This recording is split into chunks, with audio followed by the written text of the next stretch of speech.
What's going on, everybody? Welcome to episode 2 of the Bearded Brokers podcast. Today, we're going to be diving in just a little bit into another passion of mine. I'm not just your real estate guide here in Tri Cities. I also know a thing or two about a thing or two when it comes to growing beards, obviously. So, we're going to talk some real estate, we're going to talk beards, and we're going to have a lot of fun doing it. This week, we're going to talk about timing and trying to time the market. It's kind of a sticky subject for a lot of people because they want to they want to hit when the market's right, and it's not about hitting when the market's right. We're also going to talk about beards. I love talking about beards. I love talking about barbecue. I love talking about real estate. So if you have a question about any one of those three things, hit me up.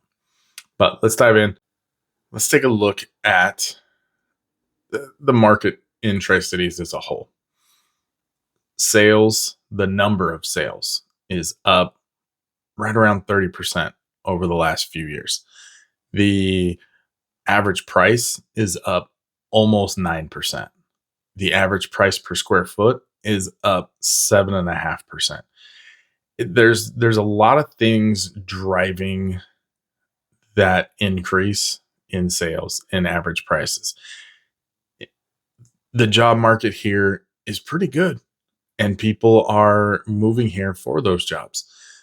People are getting away from the larger metro areas and enjoying the affordability while still having a lot of the comforts and the perks of living in a city that we have in Tri-Cities. Is it, the same as living in a big city? No. But is it a hell of a lot more affordable than living in a big city? Yes. Do we have some of the same issues as they have in the big city? Yeah. Do we have a lot of the issues that they have in the big city? Not really. Not on the same scale. So people are really flocking to Tri-Cities from a lot of major metro areas. If you look at where people are moving here from, we're looking at Seattle, we're looking at Phoenix, we're looking at those big metro areas where real estate prices have just skyrocketed over the last few years. All in all, I would say it's a fairly balanced market as far as who holds the power. Is it the buyers or the sellers? Does it feel like we're kind of moving into or through a buyer's market right now? Yeah, a little bit. Do I get the gut feeling that we're very soon going to be in a seller's market? A little bit. I do. I really honestly have that gut feeling. What's giving me that gut feeling? I don't know. It's just the energy that I feel, when I'm at the office, when I'm talking to people out at open houses, when I'm talking to anyone here in town, you know, as I'm out and about talking about real estate. It's just a feeling I get. Whether you're a buyer or a seller, what you need is a strategic game plan to get the best deal for you. And having a solid real estate agent, having a solid real estate expert that's there to support you and guide you through the whole process. I mean, it's that in and of itself is going to pay dividends for you. I mentioned in the opening that excuse me, we were going to talk a little bit about timing and trying to time the market and why that doesn't work. Because your life, doesn't flow in the same ebbs and flows and peaks and valleys as the real estate market. So when you are feeling like you need a change, whether your family's expanding and you need to upgrade, or your kids are all out of the house now and you need to downgrade, or you just feel like you have too much house and you want to, sell your current house, find something a little more reasonable, something that, takes a little less maintenance or care. Waiting to time the market based on your needs is like trying to time the weather to take a vacation. It's unpredictable. The market does have, you know, smooth transitions overall,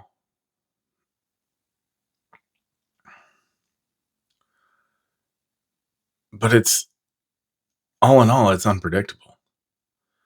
And trying to time it, that's that's something that's not in your control. And that's not something that I would recommend a buyer or a seller. If they really needed, okay, then we can devise a plan.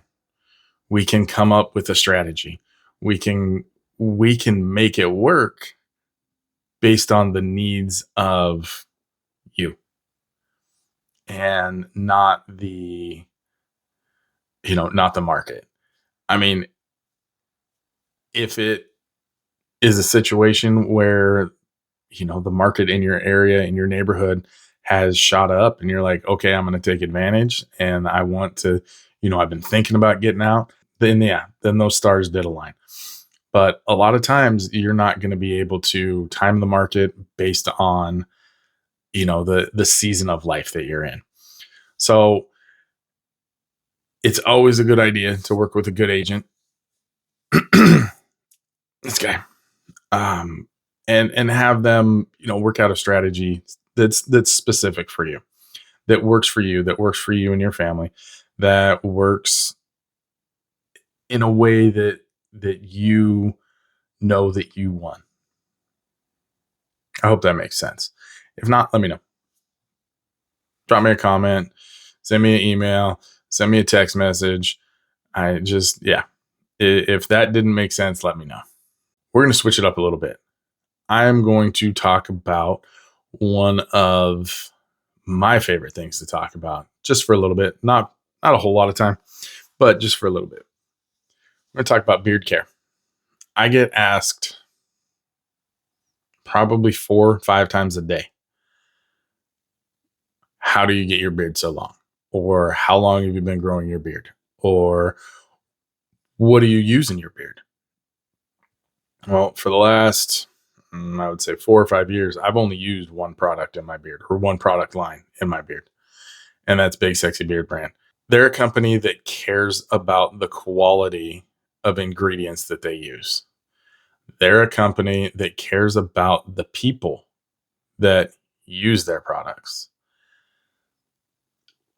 They have 4 different products that I use almost every single day. Start out with a wash, follow up with an oil, then a butter. And they have 2 different kinds of butter. They have just your regular, beard butter that's, pretty solid, feels a lot like butter, hence the name. And then they have a whipped butter that has the consistency of whipped cream. It goes into my beard so light and so smooth on those days that I'm not feeling like I just need something light. I mean, I have a 2 foot beard. I need something light in my beard because I use a lot of product. I use probably 2 to 3 times what most people use in a month, in a week. I, I require a lot of product. My beard requires a lot of product. That being said, using the right products is vital. So the wash, not only does it wash your beard, but it also replenishes your beard. It replenishes the skin under your beard. And that is That is something that a lot of people miss is the skincare. If you have healthy skin under your beard, you're going to have a healthy beard. If you have dry, flaky, itchy skin under your beard's not going to be great. Those hair follicles are they're not going to hold on to the beard hair. They're not going to want hair to grow out of them. They're just going to fall out. High quality products, a lot of water. And, if you want to talk beards, I would be more than happy to sit down and talk beards with you. I have a plethora of knowledge.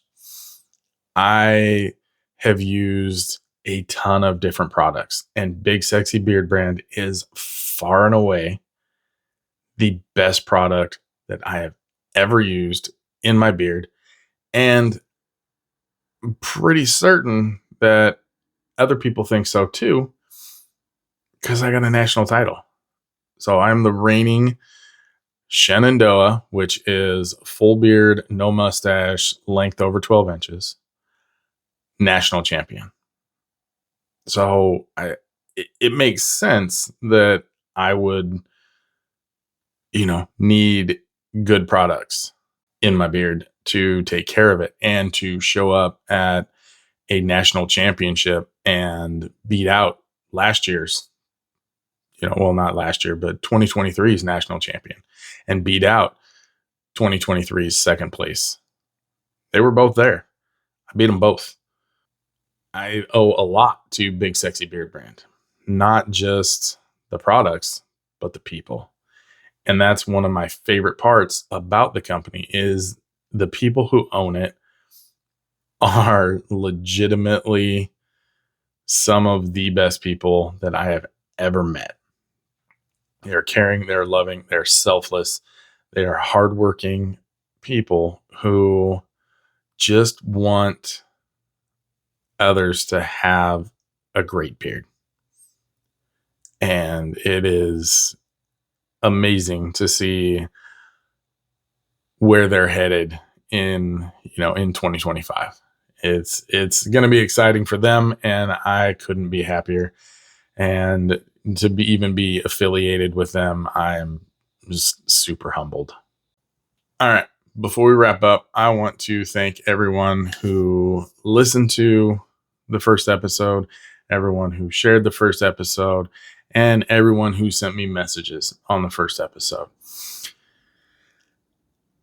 It really meant a lot to hear from people. It meant so much. The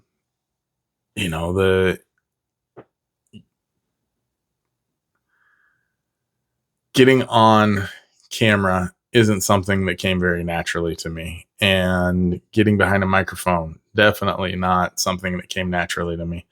So again, thank you everyone who took the time to listen to the episode, who took the time to shoot me a message. I cannot tell you how much I appreciate you. So that's it. And, if you had some kind of brain activity during this episode, I'd love to chat, whether it's, not timing the market, whether it's about your beard, hit me up, reach out anytime. I am 100% willing to sit down and talk with you about whatever you need as far as beards, as far as real estate. Let's do this damn thing. Let's get this thing really rolling. Share this episode, like this episode, and leave a comment, leave a review. If you have anything that you're like, hey, I think you should discuss this, let me know. Shoot me a message. Tell me, hey, Jake, you should talk about this on a podcast. I just had someone do it the other day, and I'm going to do an episode on something that they were like, hey, you should talk about this. All right, deal. I'll do some research. I'll learn about it. I'll give my opinions on it. I will, use the knowledge that I have,